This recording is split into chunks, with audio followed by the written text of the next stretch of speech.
Good morning all of you my students and you are welcome on my channel Farhat English utopia. Channel का नाम आप बहुत अच्छे से जानती हैं और आपको ये भी पता है कि इस चैनल पर आपको इंग्लिश लिटरेचर से रिलेटेड किसी भी एग्ज़ाम की प्रिपरेशन कराई जा रही है, तो लिहाजा आप इस चैनल पर बने रहिए और बिना स्किप किए पूरी वीडियो देखा करिए, क्योंकि इसमें बहुत ही मोस्ट इंपॉर्टेंट कंटेंट अब आपको प्रोवाइड कराया जा रहा है यूजीसी नेट के पर्पज़ से। अगर आप नेट और जेआरएफ निकालना चाहते हैं इंग्लिश लिटरेचर से, तो आपके लिए ये चैनल, उसका कंटेंट बहुत ज़्यादा हेल्पफुल है। आप मेरी प्लेलिस्ट में जाकर के भी देख सकते हैं एक बार कि उसमें मैंने कितनी अच्छी वीडियोज़ आपके लिए बनाई हैं और आपको कितनी अच्छी वीडियोस, वहाँ पर कितना अच्छा कंटेंट उन वीडियोस के अंदर अवेलेबल है, ये भी आपको पता चलेगा अगर आप उन वीडियोस को देखते हैं। तो लिहाजा मेरी प्रीवियस वीडियो भी देखा करिए ताकि आपका बहुत अच्छे से प्रिपरेशन हो सके और आप जल्दी से जल्दी नेट और जेआरएफ क्वालिफाई कर सकें। इंग्लिश लिटरेचर से रिलेटेड अगर आप किसी भी एग्ज़ाम की प्रिपरेशन कर रहे हैं, जैसे कि हम जानते हैं कि टीजीटी पीजीटी की वैकेंसी फिर से आने वाली है, एलटी ग्रेड की भी वैकेंसी आने की उम्मीद है, तो लिहाजा अगर आप अभी से प्रिपरेशन कर रहे हैं तो बहुत अच्छी बात है। आप प्रिपरेशन करते रहिए और इंग्लिश को अपनी स्ट्रॉन्ग करिए ताकि आपको इंग्लिश का कंटेंट बहुत आराम से याद हो। आपको अगर क्वेश्चंस पूछे जाते हैं ancient history of English literature से, तो आप उसको भी अच्छे से अपनी जो है कमांड रखिए उस कंटेंट पर भी, ताकि आप उन क्वेश्चंस को अटेम्प्ट कर सकें बहुत अच्छी तरह से। यही मैं आपसे जो है कहूँगी और यही सजेशन दूंगी कि आप अपने हिस्ट्री ऑफ इंग्लिश लिटरेचर को ज़रूर जो है इसको मतलब प्रिपेयर करिए, क्योंकि बहुत ज़रूरी है। तो आजकल मैं आपके साथ डिस्कस कर भी रही हूँ हिस्ट्री ऑफ इंग्लिश लिटरेचर। इसी में हम आज बात करेंगे सॉक्रेट्स की। मेरी प्रीवियस वीडियो आप देखेंगे तो उसमें मैंने वीडियोज़ में काफ़ी वीडियोज़ अपलोड की हैं हिस्ट्री ऑफ इंग्लिश लिटरेचर। तो इसमें हम देखते हैं सॉक्रेट्स। आज हम सॉक्रेट्स के बारे में पढ़ेंगे कि हिस्ट्री में इनका क्या कंट्रीब्यूशन रहा इंग्लिश लिटरेचर में, और इन्होंने किस किस तरह के प्लेज लिखे या क्या किया। इनका पूरा वर्क, जो जितना भी नोटेबल वर्क है उसका डिस्कशन आज इस वीडियो में होगा। यूरोपिट्स का जो वर्क है उसका डिस्कशन होगा एंड ओविड का होगा। ठीक है, चलिए फर्स्ट ऑफ ऑल हम लेते हैं सॉक्रेट्स। सॉक्रेट्स का time period is the 470 to 399 BC रहा। Is that clear? अब नेक्स्ट देखते हैं। अब इसका पॉइंट टू पॉइंट आप बस पढ़ते जाइए और समझते जाइए कि क्या चीज़ है। Socrates was a classical Greek philosopher credited as one of the founders of western philosophy. ठीक है, वेस्टर्न फिलोसफी को स्थापित करने वाले कौन थे? तो वो फिलोसफर थे हमारे पास सॉक्रेट्स। और सॉक्रेट्स कहाँ के थे? ग्रीक फिलोसफर थे हमारे। क्या थे वो? साहित्य के ग्रीक फिलोसफर थे। ठीक। Second, he as an enigmatic figure chiefly known through the accounts of classical writers, especially the writing of his students Plato and Xenophon and the plays of his contemporary अरिस्टोफेंस। समझ में आया? यानी कि जो उनका अगर देखा जाए, उनके जितने भी वर्क हुए हैं साहित्य में, जो भी उन्होंने काम किया है, तो उस सबको लिखने में उनका जो दो स्टूडेंट थे प्लेटो और जीनोफोन, उनके समकालीन रहे, जिसे हम अरिस्टोफेंस के नाम से भी जानते हैं। नेक्स्ट है, Socrates has become renowned for his contribution to the field of ethics and it is this Platonic Socrates who lends his name to the concept of Socratic irony and the Socratic method। अब यहाँ पर इसको आपको समझना है कि उन्होंने कौन कौन सी टर्म्स थी जो चलाई हैं। पहली है आपकी सॉक्रेट्स हैं जिन्होंने कि रिनॉन्ड किया, कंट्रीब्यूशन किस फील्ड में किया? एथिक्स में किया। उसके बाद उन्होंने प्लेटोनिक सॉक्रेट्स, अगर हम देखें तो it is this Platonic Socrates, यानी और इसके अलावा क्या था कि इसी को हम Platonic Socrates who lends his name to the concept of Socratic irony, Socratic irony की धारणा उन्होंने निकाली, सॉक्रेटिक मेथड निकाले। उनके नाम से जो भी चीज़ें हुई तो उसके पहले सॉक्रेट लगा दिया गया, ये आप भी जानते हैं इस चीज़ को, तो ये चीज़ समझने वाली थी। नेक्स्ट देखते हैं अब इसमें ही हम, सॉक्रेट्स ऑल्सो मेड इम्पोर्टेंट, हाँ देखिए, Socrates also made important, यहाँ से देखिए, Socrates also made important and lasting contribution to the field of epistemology। यानी सॉक्रेट्स का सबसे ज़्यादा महत्वपूर्ण योगदान अगर हम देखें तो हमें मिलता है एपिस्टेमोलॉजी में देखने को। ठीक है, ज्ञानात्मक पक्ष जो है हमारा उसको देखने को मिलता है। Socrates never individually wrote anything that remains extant as a result all first hand information about him and his philosophies depend upon secondary sources. This issue is known as Socratic problem or Socratic questions. ठीक है, समझ रहे हैं इस चीज़ को कि वो कह रहा है आपसे सोक्रेट्स ने इंडिविजुअली कभी नहीं लिखा, ठीक है। उनका जो भी पार्ट बचा रहा उसका रिजल्ट ये हुआ कि उनकी जो इन्फॉर्मेशंस थी वो फर्स्ट हैंड में नहीं रही, बल्कि उनके जो अपने खुद के फिलॉसफी उनकी हमेशा सेकेंडरी सोर्स के ऊपर ही डिपेंड रही।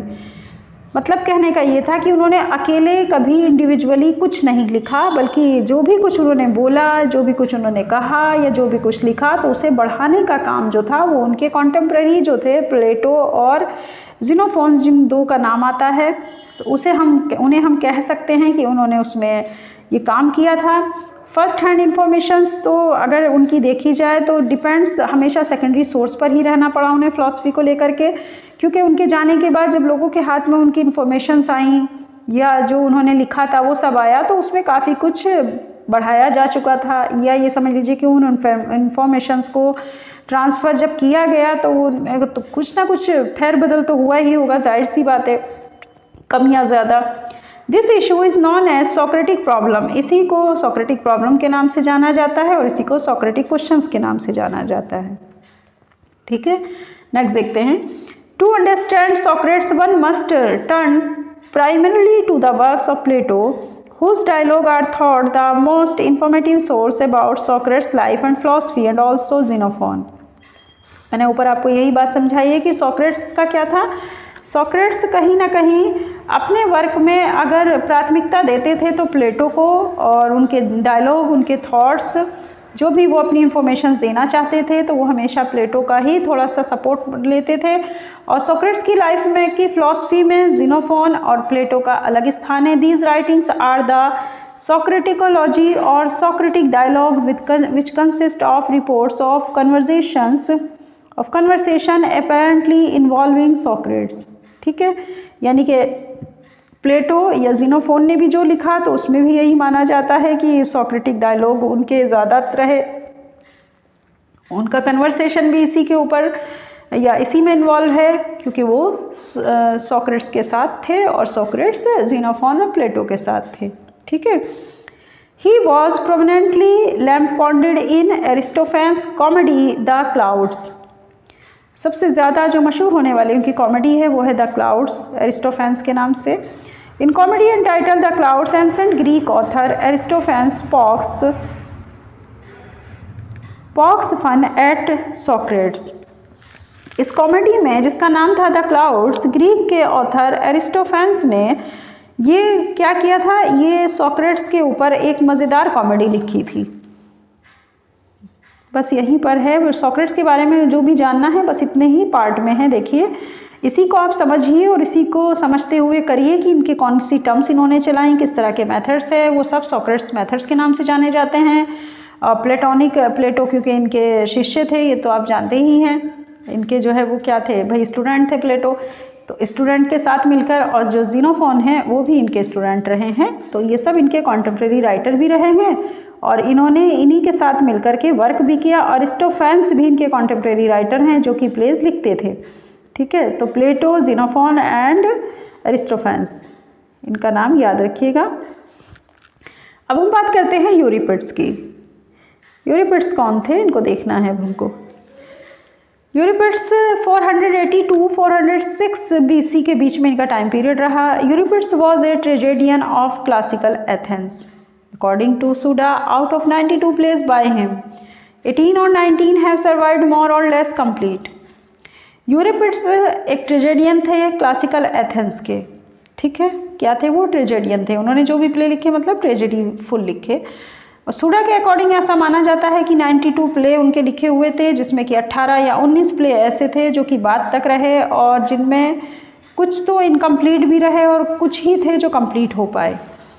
इन the Hellenistic age he became cornerstone of ancient literary education along with Homer, Demosthenes and इसको थोड़ा हम और जूम कर लेते हैं क्योंकि हमको भी दिक्कत हो रही है भाई। ये देखिए, हाँ अब सही रहेगा। हाँ, in the Hellenistic age the became the became cornerstone of ancient literary education along with Homer, Demosthenes and Menander. ठीक है। नेक्स्ट है he also become the most tragic of poets. ये भी माना जाता है कि बाद में वो बहुत ही मशहूर ट्रेजिक पोइट्स के नाम से जाने गए। ठीक है। उनको पहले क्या कहा गया, ट्रेजेडियन ऑफ क्लासिकल एथेंस के नाम से जाना गया, फिर उसके बाद the most tragic of poets के नाम से भी उनको जाना गया। नोटेबल वर्क्स कौन सा था वो हमें देखना है। एल्सिस्टिस 438 BC में लिखा गया, मेटका 431 BC में, हेराक्लियडी 430 BC। ऐसे देखेंगे आप। एलिस्टिस 438 BC, media 431 BC, हेराक्लिडी 430 BC, the बेची 405 BC, the Trojan women 415 BC, and the Hippolytus 428 BC, Helen 412 BC, Andromache 525 BC, Hecusa 424 BC, the Suppliants 423 BC, Electra 420 BC, Heracles 416 BC, and Phoenician woman 410 BC, Orestes 408 BC, Iphigenia at Aulis 405 BC। ये सारा इनका notable works था। इसकी अगर आप चाहें तो screenshot ले सकते हैं। बहुत अच्छा वर्क है इनका यूरिपिड्स का। अक्सर इनके वर्क से क्वेश्चन पूछ लिए जाते हैं। ठीक है। चलिए अब हम नेक्स्ट देखेंगे अपना। नेक्स्ट हमारे पास ओविड। ओविड कौन थे, इन्होंने क्या वर्क किया, इनके क्या टर्मोलॉजी यूज़ की या किस तरह के मेथड यूज़ किए, वही हमें इसमें देखने को मिलता है। देखते हैं Ovid. Ovid 43 BC to AD 17 की बात हो रही है। ये इनका टाइम पीरियड रहा ओविड का।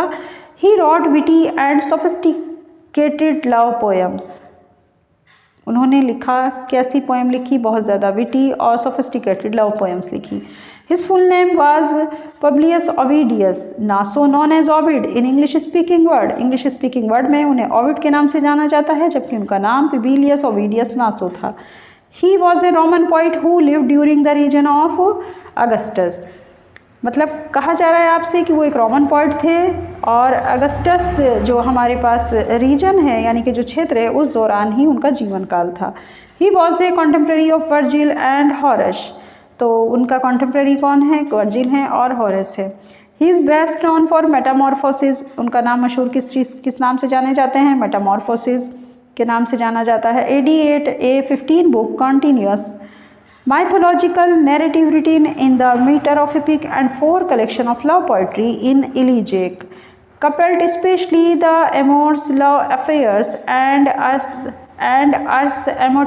amatoria, the art of love। Is that clear. यानी मेटामॉर्फोसिस में जो उन्होंने लिखी 15 बुक्स लगातार माइथोलॉजिकल नैरेटिव रिटन में लिखी, यानी कि उनके इपिक भी हैं और उनका जो कलेक्शन है love poetry in elegiac couplets का, specially Amores love affairs and Ars एमोशिया, the art of love.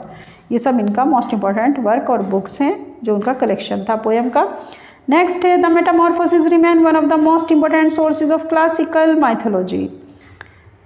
Next is the, अब क्या कहा जा रहा है मेटामॉर्फोसिस में, अगर हम एक बात देखें तो सबसे महत्वपूर्ण सोर्स किसका रहा, क्लासिकल माइथोलॉजी का था। He was the first major Roman poet to begin his career during the region of Augustus. Next point is the Fasti Books of Days is a 6-book Latin poem remained incomplete with calendar structure. Calendar structure में Rhetia and Epistula C.I. Ponto are 2 collection of elegies in the form of complaining letters from his exile. ये इनका पूरी तरह से incomplete, अगर हम बात करें, या एक पोएम थी लैटिन पोएम उनकी, जो इस तरह से हम मानते हैं कैलेंडर स्ट्रक्चर्स इन्होंने बनाया था। बहुत सी चीज़ें हैं अगर देखा जाए तो जो इनके नाम के साथ जुड़ी हैं।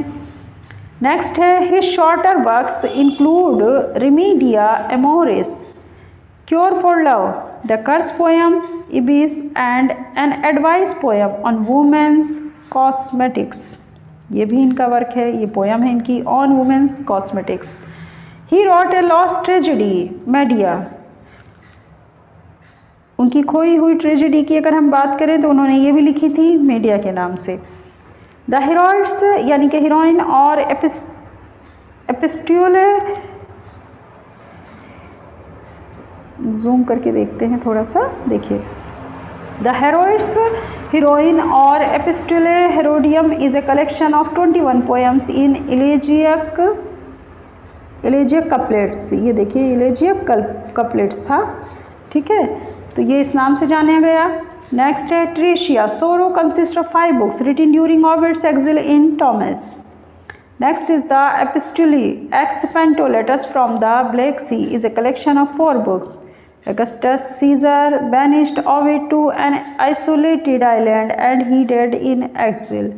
यानी इनको वनवास दे दिया गया था, उसी वनवास के दौरान इनकी मृत्यु हुई। ये हम स्टार्टिंग से देख रहे हैं एक्सिल, इसका मतलब है कि यहाँ पर इनको स्टार्टिंग में कहीं पर दिया होगा कि इनको वनवास भी हुआ है। देखिए मतलब इनको इन्हीं के क्षेत्र से निकाल दिया गया था। Complaining letters from his exile, ये सारा वर्क इन्होंने कब लिखा? जब ये एक्सिल के दौरान थे। एक्साइल मतलब जब ये वनवास के दौरान थे, और इसी बीच जब इनको वनवास मिला हुआ था तो Augustus Caesar banished Ovid to an isolated island he died in exile, और वहीं पर इनका जो है देहांत हो गया।